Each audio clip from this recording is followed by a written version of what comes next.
Hello friends. आज हम चक्रवात, जेट स्ट्रीम और जलवायु प्रदेश के बारे में पढ़ेंगे। तो स्टार्ट करते हैं। सबसे पहले देखेंगे चक्रवात क्या होते हैं। चक्रवात एक शक्तिशाली वायुमंडलीय प्रणाली है जो समुद्र से उत्पन्न होती है समुद्र में उत्पन्न होती है और उसे पृथ्वी के सबसे विनाशकारी प्राकृतिक घटनाओं में से एक माना जाता है। चक्रवात के निर्माण के लिए कई महत्वपूर्ण मौसमी और भौगोलिक परिस्थितियां होनी आवश्यक होती है। कौन कौन सी होती है? इन परिस्थितियों में अगर देखें तो समुद्र की सतह का तापमान 27 डिग्री या उससे अधिक तापमान होना चाहिए समुद्र की सतह का। इससे क्या होगा? तापमान गर्मी और नमी प्रदान करेगा जिससे पानी का वाष्पीकरण होगा और ये वाष्पीकरण चक्रवात को ऊर्जा प्रदान करता है। दूसरा, कम वायुदाब का क्षेत्र होना चाहिए। इससे क्या होगा? समुद्र के अगर कम वायुदाब होगा तो हवा ऊपर उठने लगेगी और आसपास की नमी से भरी हवा उस जगह की ओर बढ़ेगी। ये प्रक्रिया चक्रवात के निर्माण का पहला चरण होता है। दूसरा, ऊर्ध्वाधर वायु प्रवाह होना चाहिए, वर्टिकल वाइंड। चक्रवात को बनने और मजबूत होने के लिए एक निश्चित सीमा तक ऊर्ध्वाधर वायु प्रवाह आवश्यक है। ये प्रवाह वायुमंडल की निचली और ऊपरी परतों के बीच गति में बहुत अंतर नहीं होना चाहिए ताकि चक्रवात का ढांचा बनाए रखने में सहायता मिल सके। नेक्स्ट आता है कोरियोलिसिस बल। पृथ्वी के घूमने के कारण एक अदृश्य बल होता है जिसे कोरियोलिसिस बल कहते हैं। ये बल चक्रवात को घूर्णन करने में मदद करता है। भूमध्य रेखा के निकट कोरियोलिसिस बल कम होता है, इसलिए चक्रवात 5 डिग्री अक्षांश से अधिक पर नहीं बन पाते। नेक्स्ट आता है ह्यूमिडिटी, जिसे नमी कहते हैं। चक्रवात के निर्माण के लिए हवा में नमी की अधिक मात्रा होनी चाहिए। जब नम हवा ऊपर उठती है तो ये ठंडी होती है और संघनन के कारण बादल बनाती है। इस प्रक्रिया में ऊर्जा निकलती है जो चक्रवात को शक्ति प्रदान करती है। वाष्पीकरण और संघनन। समुद्र में गर्मी और नमी का वाष्पीकरण होकर जब हवा ऊपर उठती है तो ऊंचाई पर संघनन के दौरान बादलों का निर्माण होता है। ये संघनन प्रक्रिया चक्रवात के विकास में महत्वपूर्ण भूमिका निभाती है क्योंकि इसमें बड़ी मात्रा में ऊष्मा निकलती है जो वायुमंडलीय गति क्रिया को बढ़ाती है। समुद्र की सतह से ऊर्जा निकलना। जब हवा समुद्र की सतह से ऊपर उठती है तो वो ऊर्जा ग्रहण करती है। जैसे जैसे यह हवा ऊपर की ओर बढ़ती है ये ठंडी होती जाती है और चक्रवात के रूप में घूर्णन करना शुरू कर देती है इन सभी कारकों के संतुलित रूप से मिलकर आने पर चक्रवात का निर्माण होता है चक्रवात सामान्यतः दो प्रकार के होते हैं। एक उष्णकटिबंधीय चक्रवात होते हैं और एक उपोष्णकटिबंधीय चक्रवात होते हैं। पहले देखेंगे उष्णकटिबंधीय चक्रवात। उष्णकटिबंधीय चक्रवात एक तीव्र वायुमंडलीय घटना है जो मुख्यतः उष्णकटिबंधीय क्षेत्रों में बनती है। यह महासागरों के गर्म पानी के ऊपर विकसित होता है और अपने साथ तेज हवाएं, भारी वर्षा और समुद्री तूफान लाता है। उष्णकटिबंधीय चक्रवात को विभिन्न क्षेत्रों में अलग अलग नाम से जाना जाता है, जैसे हरिकेन, टाइफून, साइक्लोन, लेकिन इनका गठन कार्य प्रणाली लगभग समान होती है। ये अलग अलग क्षेत्रों में बोले जाते हैं, है ना। इसका एक हम वीडियो दिखाता हूं मैं, है ना। देखिए आप।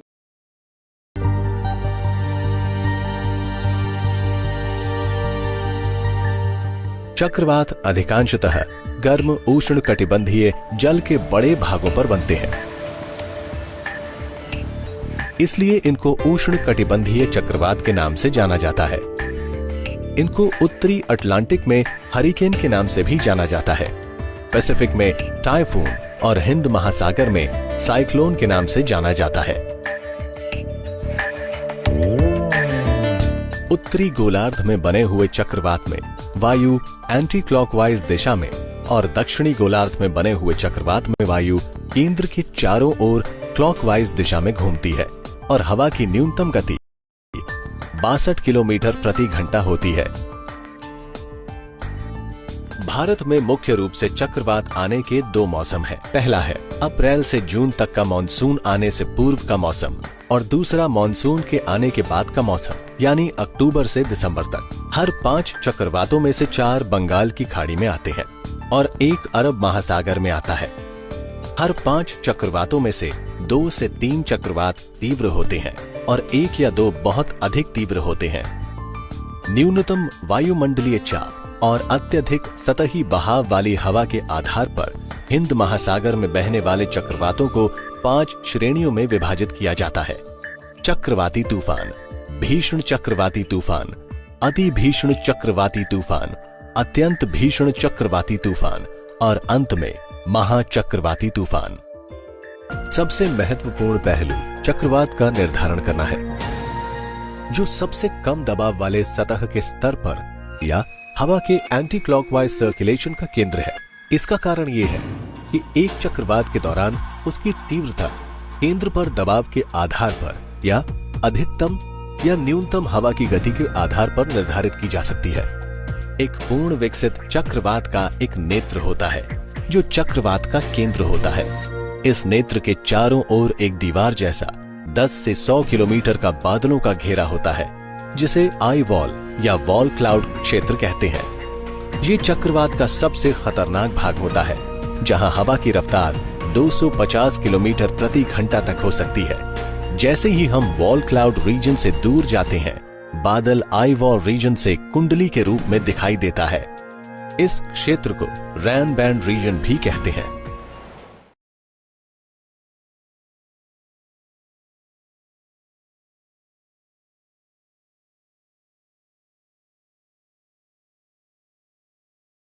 ठीक है, तो ये वीडियो आपने देखा।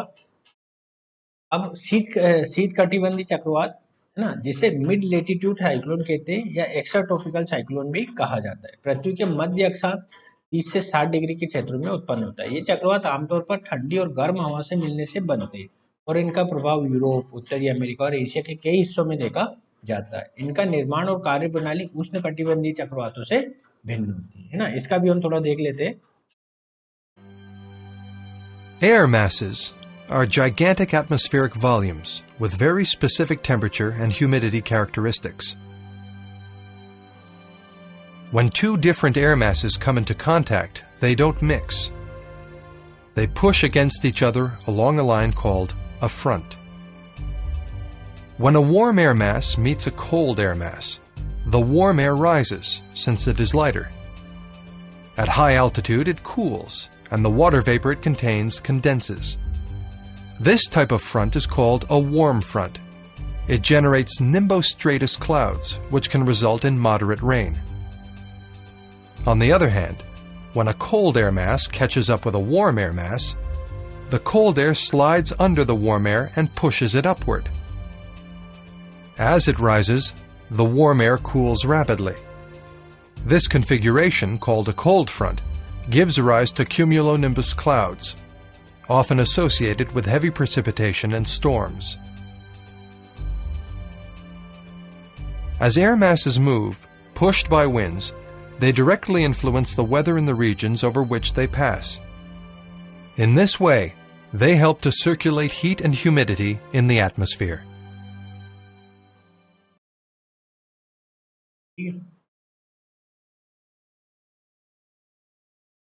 नेक्स्ट आता है हमारा जेट स्ट्रीम, है ना।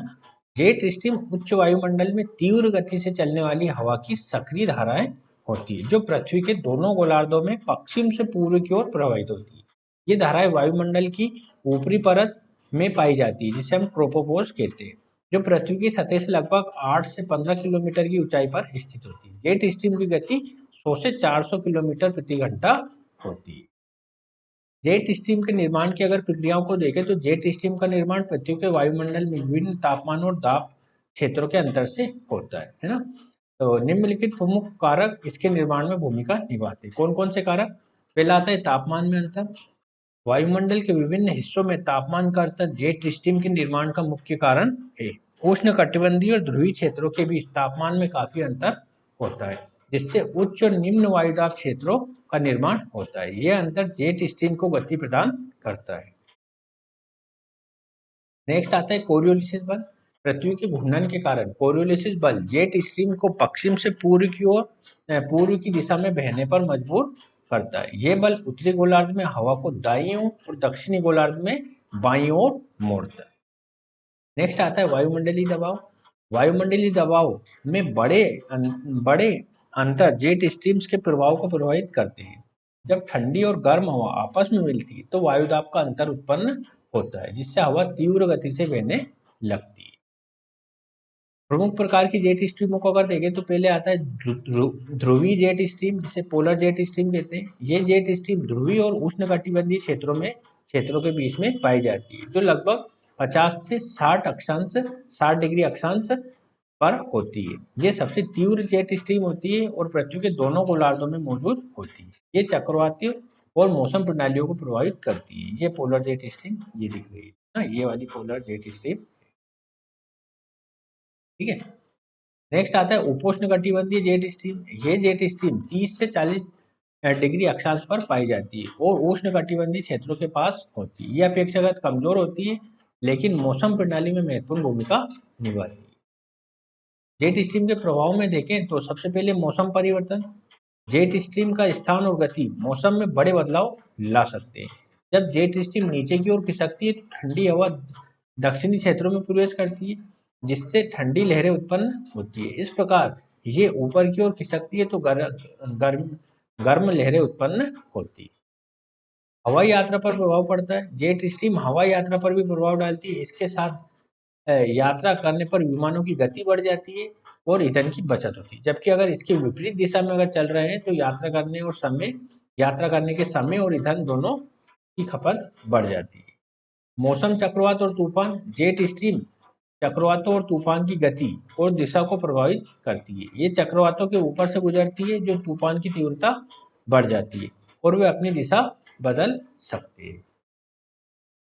मानसून पर भी प्रभाव पड़ता है। जेट स्ट्रीम का भारत के मानसून पर गहरा प्रभाव पड़ता है। भारतीय मानसून मुख्य रूप से उपोष्णकटिबंधीय जेट स्ट्रीम के स्थानांतरण से प्रभावित होता है। मानसून के आगमन और वापसी में जेट स्ट्रीम की भूमिका होती है। जेट स्ट्रीम न केवल मौसम के मिजाज को निर्धारित करता है, बल्कि वायुमंडलीय परिवर्तन और विमानन के लिए भी महत्वपूर्ण है। इसके प्रभाव में बदलाव वैश्विक मौसम प्रणालियों को प्रभावित करता है और ये दुनिया भर में मौसम पूर्वानुमान लगाने में भी सहायक होती है। निष्कर्ष के रूप में क्या लिख सकते हैं? जेट स्ट्रीम वायुमंडल में अत्यधिक तीव्र गति से बहने वाली हवाएं होती है, जो मौसम प्रणालियों और जलवायु पर महत्वपूर्ण प्रभाव डालती है। अब हम देखेंगे जलवायु प्रदेश के बारे में ना, क्लाइमेट रीजन्स।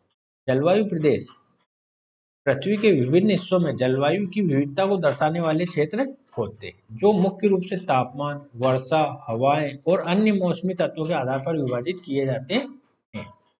जलवायु प्रदेशों का वर्गीकरण विभिन्न मापदंडों के आधार पर किया जाता है, जिसमें प्रमुख रूप से तापमान, वर्षा की मात्रा और ऋतुओं की विशेषताएं शामिल होती है। इस वर्गीकरण के तहत पृथ्वी के विभिन्न भागों की जलवायु को समझने में सहायता मिलती है ना। ये विश्व के प्रमुख जलवायु प्रदेश का सामान्य वर्गीकरण है, जिसके अंतर्गत अगर सबसे 0 से 10 डिग्री सेल्सियस को अगर देखेंगे तो ये विषुवत रेखीय जलवायु होती है ना। 0 से 10 डिग्री नॉर्थ और साउथ में अगर देखेंगे, 0 से 30 डिग्री है ना, ये यहाँ लिख देता हूँ मैं, 0 10 डिग्री, ये 30 डिग्री नॉर्थ साउथ में अगर हम देखेंगे तो इसके पूर्वी भाग पर ये मानसूनी जलवायु है, मध्य भाग में सवाना या सूडान तुल्य जलवायु प्रदेश है और पश्चिमी हिस्से में मरुस्थलीय जलवायु प्रदेश पाए जाते हैं। 45 डिग्री नॉर्थ साउथ तक अगर देखें 30 से,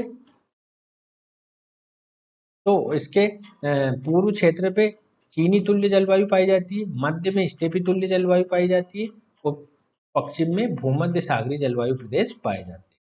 अगर 45 से 60 डिग्री नॉर्थ साउथ को अगर हम देखें तो पूर्व वाले क्षेत्र में लोरेंशियन तुल्य जलवायु प्रदेश पाया जाता है, मध्य वाले क्षेत्र में साइबेरियन तुल्य जलवायु प्रदेश पाए जाते हैं और पश्चिमी हिस्से में ब्रिटिश तुल्य जलवायु प्रदेश पाए जाते हैं। जबकि 60 से 90 डिग्री वाला जो क्षेत्र होता है नॉर्थ और साउथ का, वो ध्रुवीय जलवायु, जिसे हम टुंड्रा प्रदेश कहते हैं, क्योंकि यहाँ पे बर्फ है ना, अत्यधिक मात्रा में बर्फ पाया जाता है ना, इसलिए इसको हम ध्रुवीय जलवायु का क्षेत्र कहते हैं। तो ये मोटे स्तर पर विश्व जलवायु प्रदेश का वर्गीकरण है ना। ये वैश्विक स्तर पर भी डायग्राम के माध्यम से आप देख सकते हैं ना। इसमें ये वाले डायग्राम से equatorial region, savanna region, monsoon climate, desert climate, humid subtropical climate, Mediterranean climate, oceanic climate, humid continental climate, alpine climate, polar climate के माध्यम से ये चीजें बताई गई। ये इक्वेटर है ये ट्रॉपिक ऑफ कैंसर है, ट्रॉपिक ऑफ कैप्रिकॉर्न है। ये पूरा विश्व मानचित्र इसमें बताया गया है, इसको कलर के माध्यम से आप आसानी से देख सकते हैं। तो आज का वीडियो यही समाप्त करेंगे, अगले वाले वीडियो में हम नए टॉपिक के साथ मिलेंगे, तब तक के लिए नमस्कार।